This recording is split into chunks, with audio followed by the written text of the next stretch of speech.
Salam dan bahagia untuk Ibu dan Bapak Guru. Halo, saat ini Ibu dan Bapak Guru berada di modul persiapan pembelajaran berdiferensiasi dengan materi memodifikasi modul ajar sesuai prinsip pembelajaran berdiferensiasi untuk jenjang SD. Semoga Ibu dan Bapak Guru bersemangat ya untuk mengetahui modul ini lebih lanjut.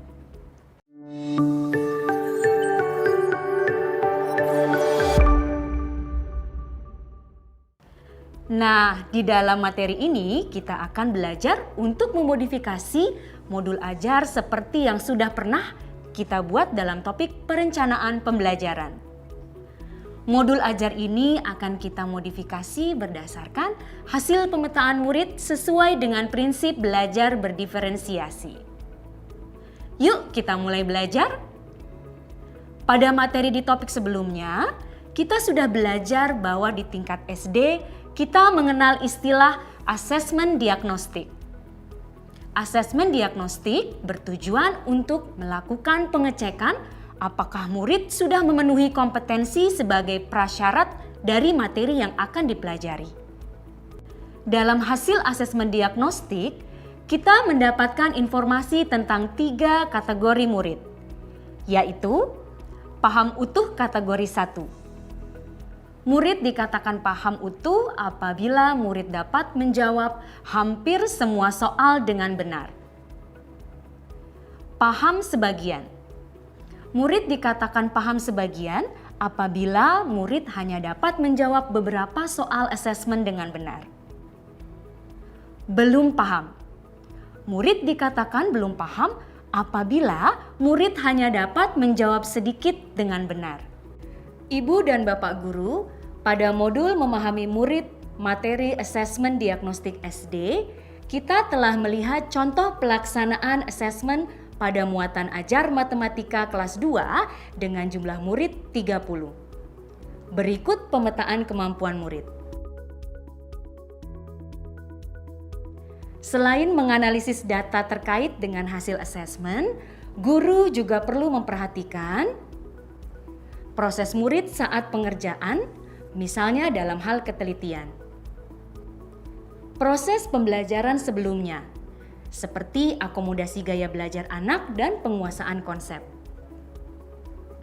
Dalam kondisi pembelajaran jarak jauh, bisa jadi ada murid yang terkendala saat pelaksanaan pembelajaran terkait materi prasyarat. Pemetaan murid yang sudah kita lakukan merupakan bekal kita dalam melakukan kegiatan diferensiasi modul ajar untuk tahap selanjutnya. Dalam pembelajaran berdiferensiasi, Ibu dan Bapak Guru dapat melakukan diferensiasi proses, konten, atau produk sesuai Marcy Nordland dalam buku Differentiated Instruction Meeting the Needs of All Students 2003. Mari kita ambil contoh salah satu modul ajar yang sudah pernah kita buat pada topik perencanaan pembelajaran. Modul ajar yang diambil adalah modul ajar matematika dengan topik bilangan. Berikut adalah contoh modifikasinya.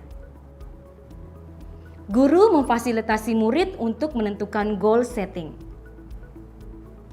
Guru memberitahu murid tujuan pembelajaran yang akan dicapai bersama dan keluaran dari kegiatan belajar. Murid mengerti perbedaan bilangan genap dan ganjil.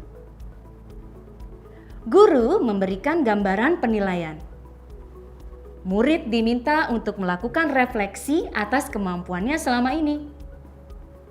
Sudah sejauh apa kemampuan murid dalam bilangan cacah? Apa yang masih menjadi tantangan? Apakah kemampuan tersebut dapat digunakan sebagai modal untuk mengerti perbedaan bilangan ganjil dan bilangan genap? Dari kegiatan refleksi ini, diharapkan murid sudah dapat menentukan sendiri tujuan yang akan dicapainya. Contoh goal setting yang dibuat murid. Setelah saya dapat mengerti perbedaan bilangan genap dan bilangan ganjil, saya akan mengidentifikasi bilangan genap dan ganjil sampai 20. Jika murid masih nampak kesulitan, guru dapat membimbing murid untuk membuat tujuannya masing-masing. Penguatan konsep pengetahuan prasyarat.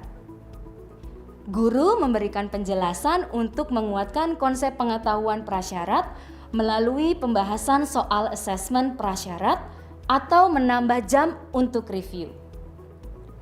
Guru juga dapat memberikan tambahan bimbingan untuk murid dengan kategori paham sebagian dan belum paham.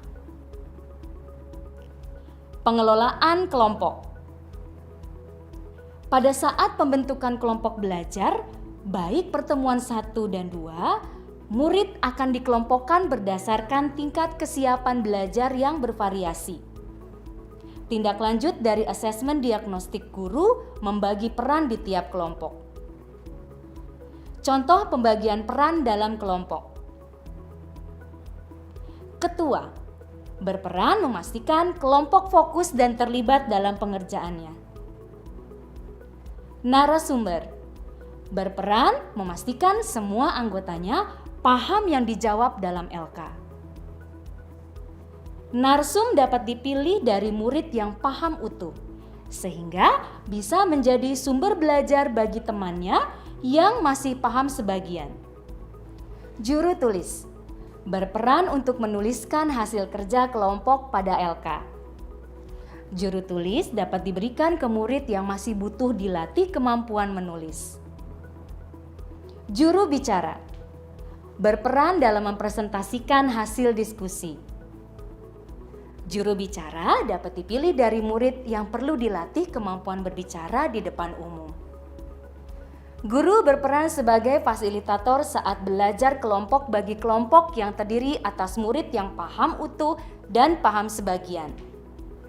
Guru memberikan pendampingan khusus pada kelompok murid yang belum paham dengan menguatkan pemahaman tentang konsep bilangan cacah. Pada saat melakukan asesmen pembelajaran, guru tentu sudah menentukan waktu pengerjaan.